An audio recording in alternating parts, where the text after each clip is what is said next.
Okay, so we're jumping in here with a bit of a cheeky point of view game of Age of Mythology Retold. Now, I've just loaded up Kavoth's stream, and he's actually started a YouTube channel. So for anyone that doesn't know Kavoth, he is the winner of the last tournament. He is extremely strong. This video will be coming up about a week after he's played, so hopefully that's okay to spoil.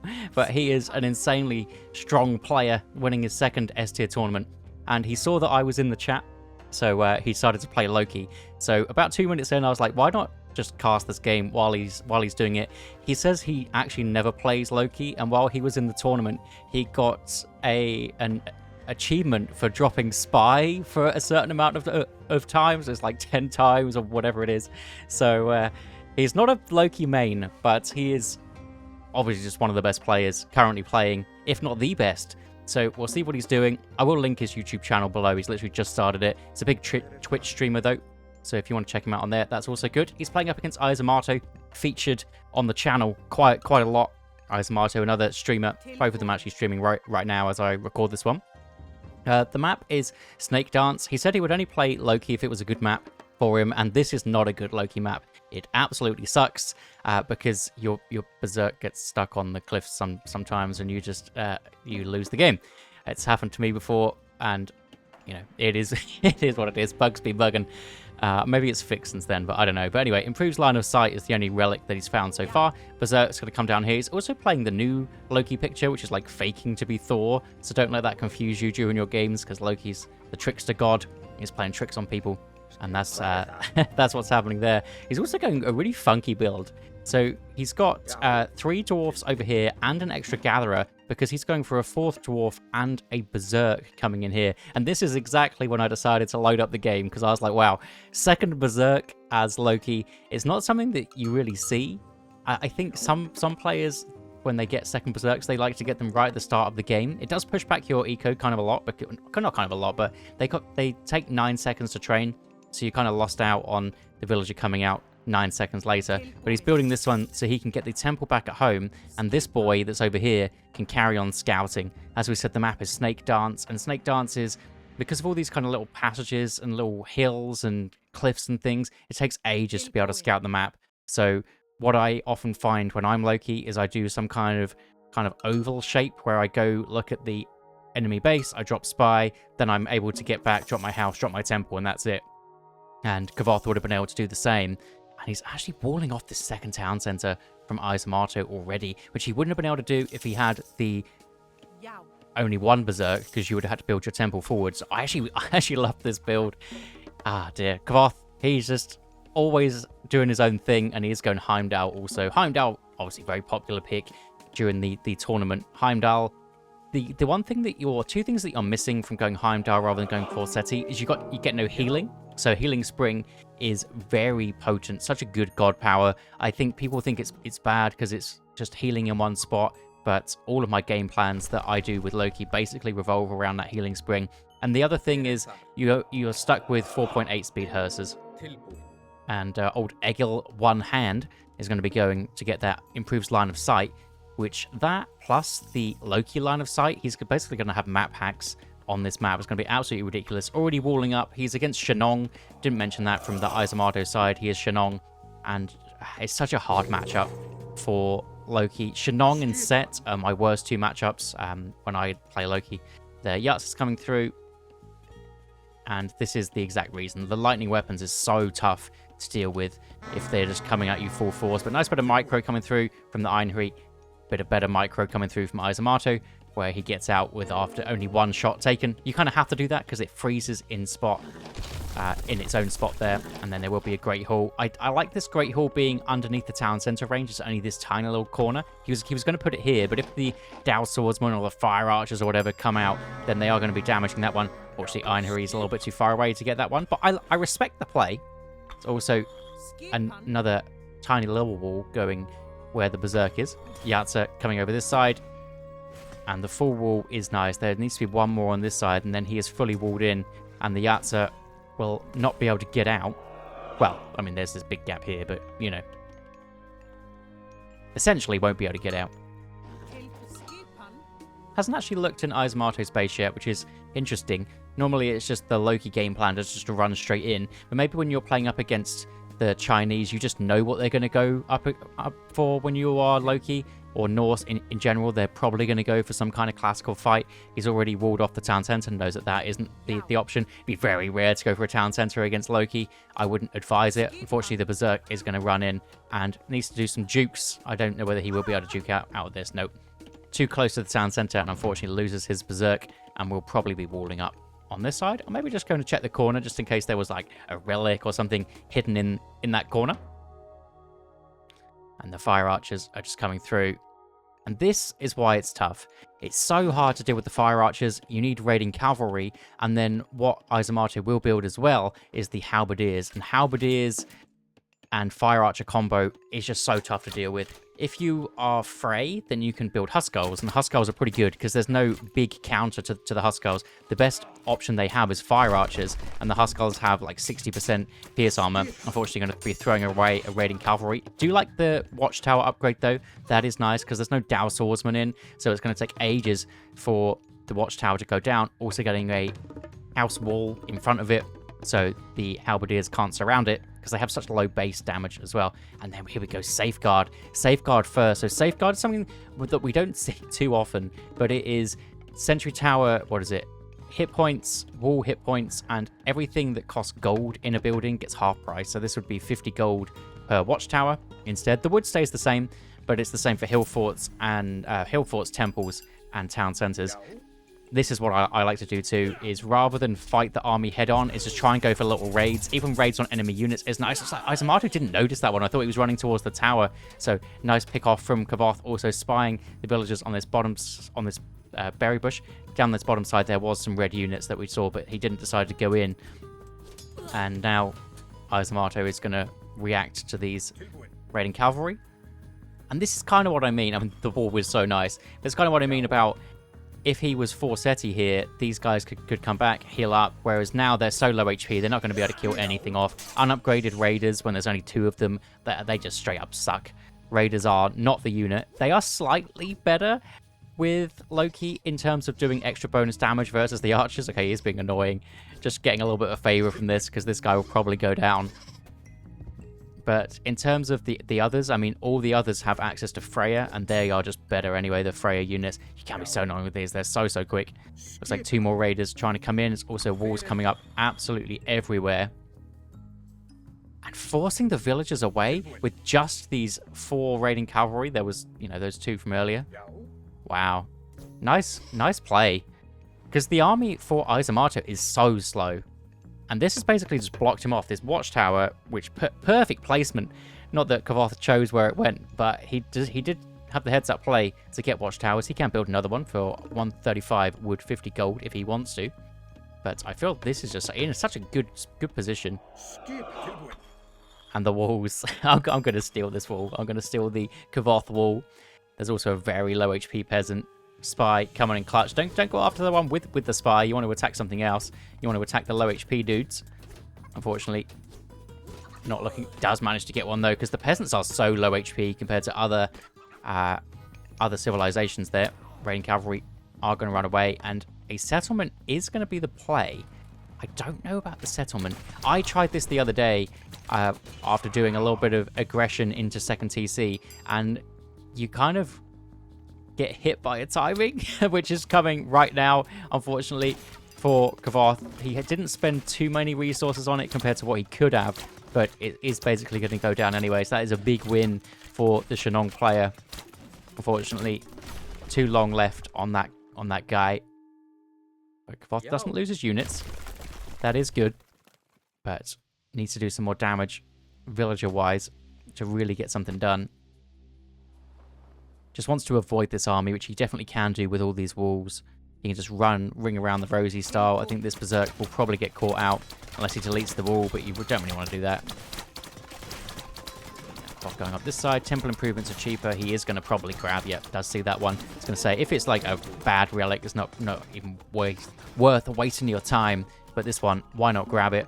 What's going to be the next play? It looks like there's some kind of heroic age on the cards. The issue is this gold mine, and this is always the issue with all of the bad matchups for Loki. It's set it's Shenong, it's how do you get the next gold mine. But actually what he's done here is he's distracted Izumato at this top side, and he should be able to come down here to this closer gold mine and be able to mine that out to be able to move himself up to the next age. There is an armory coming up.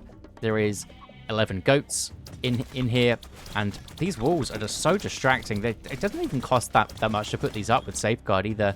There are more walls coming up, and even got the stone wall tech as well. The hearse is up this top side, and what's going to be the choice? Because Bragi kind of gets countered by lightning weapons. If you use your flaming weapons, lightning weapons just freezes you in place. Yes, it only lasts for like half the amount of time that flaming weapons does, but that's still. Raiding cavalry going to be coming back through. And this wall, this early wall, just building the 2 berserks has set him up for so much of this. And there's another really low HP villager. Like the 4th villager snipe of this game. There's going to be another one potentially going down unless Izumato sees it. I'm going to be able to jump into the TC. Or not the TC, but the sentry tower. And he hasn't noticed. Absolutely massive raid coming in. A Fey Beast dropped. Fey Beast dropped on the villagers. Does this kill them? Please don't say this kills them. This is such a disgusting god power. Absolutely brutal. Well played in response, but I hate that that's a thing. They have a 0.5% negative multiplier, but apparently that still kills them. Okay, whatever. But anyway, the raiding cavalry coming back. The Kwapu can easily kill these guys off. So actually, both sides even on the villager count. And again, the gold mine is going to be an issue for Kavoth, but he can just move up to this one on this side. There is going to be Njord coming through. I do rate the Njord. As we said, Bragi just doesn't make sense in this situation. The only problem is, does he have the food to make the Jotuns if he wants to? Probably not, but then China's probably not the civ you want to make Jotuns up against anyway, because they have a sage that can steal them for 10 seconds, whatever it is, 20 seconds.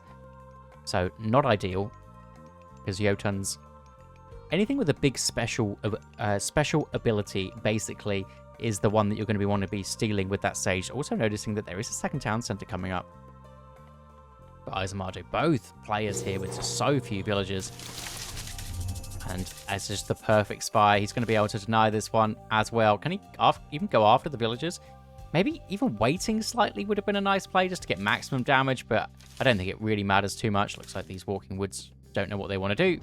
They don't know if they want to go after the villagers or the settlement. They settled on neither. And it's going to be Jarls coming in. Jarls are just good anyway. They've been buffed a few times that they are now just good regardless of what text you have. But if you do manage to get the special Njord text, nice snipe from this big Baihu dude, should be able to get out potentially. Maybe he's going to get a 5 HP villager there if he can just turn around, jump on that one, but maybe Izumato wants to save it. No, he is going to go after those villagers, and he's probably going to get 2. It's the perfect play for myth units. If you just have one myth unit, just send them on a gold mine and just kind of leave them there. So there's some siege crossbows. The Walking Woods did just get left from Kavoth. I thought maybe he would send them in the main base to cause some havoc behind his walls, but is just one Baihu big enough to deal with this? Potentially is. All the red units now coming in. Kavoth does need to build something. He's decided to get shaft mine. I don't know whether that's spending a bit too many resources, but I mean, he needs gold, so maybe that was the play to get that one, because without gold, I mean, he's got absolutely nothing. Can he come down here, back to this gold mine? Even just bringing these 9 gatherers down, you don't have to have dwarves on gold. Obviously, it's nice, but it isn't like you need it. How's he looking hero-wise? This is the one. This is another issue I find if you play against the Chinese. Is they snipe your heroes pretty quick with these fire archers, so you just end up with none, and it can be very, very rough. He's still trying to go for this settlement. Unfortunately, the villagers are going to run around this way. Does notice it before they come in. This one will finish up. 10 seconds left on that one.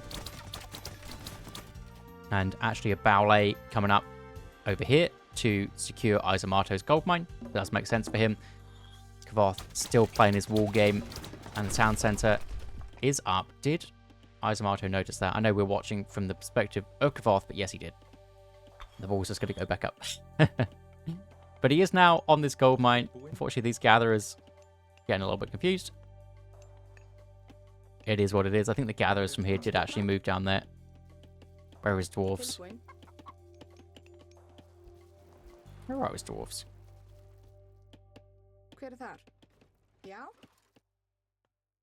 Maybe they all got killed off earlier. Maybe that was it. They all just got killed off during this dumb god power use. Or it's not a dumb god power usage. I just wish it didn't work like that. Where is this being used? Oh, it's being used in the main base. Didn't even notice that was the spy. So probably dropping a bow lay here. Managed to use the undermine. It does extra damage on something that hasn't been built. So bit of damage on that one. And the Jarl's going to come over. Plus Mountain Giant. No Jotun upgrade, we said. Probably not going to happen here. But going to try and get some damage done on some of these peasants. Mountain Giant on his own can take out this Baolei, unless obviously something comes over. And yes, there's a second Baolei coming up, so that's definitely what happened. Does manage to snipe a villager. If he can snipe a Quafu, that's huge. There are some White Horse Cavalry coming out, but the Jarl's more than enough to deal with that one. I think Aizomato is just going to poke and prod until he can get more units over here. There are siege crossbows taking it out of the town center. You hate to see it. Kind of a scrappy game. It's what's going to happen when you play the Loki. You need the scrappy games to kind of go your way, basically. In come the Halberdiers with their shiny lightning weapons there. It's not called lightning weapons, it's called Master of Weaponry. Lightning weapons is what's to come a little bit later. It doesn't snare them anymore, though. What does it actually do? I know it was changed. It now adds an extra range, and they attack quicker. Thank God they don't snare anymore. That was crazy, the extra snare that used to come through. Aizomarto's found the answer to these stone walls, and it is just siege weapons. I think the Baolei should be able to stay up. These guys doing hardly any damage, but it is enough because there's just so many of these boys. Take out the Mountain Giant. Aizomarto going to repair it nicely. He's also got this gold mine, and that does put a stop to what Kavoth can really do. And what does he decide to do? Just grab some chickens on this side. He's also got some portable rams out as the Halberdiers run this way. Really wants to take out this Baolei, and the two portable rams should be able to do it. They are pretty much as good as one Mountain Giant. The Halberdiers running back. Need to get some throwing axemen out now. Would be my choice here. God, the Quafu just repairs so quickly. Is the Baolei actually going to go down? I think it is. Needs to make sure to not throw away the Elf Jarls, though. They are very expensive. They cost so much gold. And the portable rams as well, expensive. This fight up the top side has decided to get some more heroes out. Has noticed that they're lacking against triple Baihu and Chillin. So just needs more Goadies, more Hearses. And two of them do go down. So Aizomarto with the snipes does manage to get that through. Portable ram. Oh, I thought they were just going to walk through that. Doesn't work in this game. Even if it's open, you can't get through. You're not allowed. The portable ram micro to get like 10 HP done. I didn't even notice these such aggressive walls. It's going to take so long for these villagers to shank through all these walls. I think the only easy way to deal with the walls, I mean, there are two easy ways. A Titan walks through it. That's very late game. But also the Mythic Age tech for your siege weapons. If we move over here, it's this one. I don't know. Siege Engineers? Yes. It gives your siege weapons AoE damage, and it just explodes walls. That's the pure reason for it. It's a wall exploder. More throwing axemen coming out. Medium infantry even. Oh, double Baihu jumping over the wall. These guys, we've seen how good they are at raids. On this top side, also trying to get through. And a few villagers will go down. I assume the Kavoth villagers are just going to head back up to this gold mine and just keep swapping. He's got loads on wood this side. He can just move over here with this one. Maybe he doesn't want to because there's no wall up here, but deciding to go for a middle town center. Does Aizomarto know about that one? He doesn't know about that one. Doesn't have the line of sight. The Ulf Jarls, you think this is a defensive wall, but it isn't. It's an aggressive wall, so the Ulf Jarls can run through. And the throwing axeman can come over here, grab this wall up. The issue is because both players got their eco hit so early, the Mythic Age is a little bit delayed. It is through for Aizomarto. It is on the way. Huang Di, super hard to deal with. That Nidhogg-esque dragon. The Aizomarto 3 villagers are gonna go down. 3 villagers at this point. It isn't that big. Einherry spawn, he'll take it. Probably not the best spawn at this point. Early game Einherry spawns are everything. They are so strong. But at this point, basically anything else probably would have been better. Oh, there were 4 more villagers. if Kavoth notices that one. I mean, look how much line of sight he has with the with the relics and his Loki tech. He sees absolutely everything. Gonna wall this up, so it doesn't even matter. The peasants just won't be able to get out. And the elf jarls will finish those up. 7 villagers, though, rather than 3. Definitely good, but needs to make sure to get more of these goadies out. Only has 2. He's going to need a fair few to be able to chase that dragon around. What's he going for on this side? He's just going to try and go after more peasants, just more raids, more of the time. They jump into the ballet, so the throwing axemen are accidentally going after this. Once they get their Mythic Age tech, which is the flaming... burning pitch. Burning pitch. Because a flaming axe doesn't sound right. Burning pitch, then they are actually good against buildings. Unfortunately, Kavoth is throwing away some units here to this Phoenix, and Huang Di is about to drop. But he is ahead in the villager numbers thanks to the Rigsthula that was coming through earlier, plus second town centers that have been abundant. But that is going to be it. This is the issue. Everything is hard to deal with, and Izumato played it well. He knew what he needed to do, and we'll see you on that next one.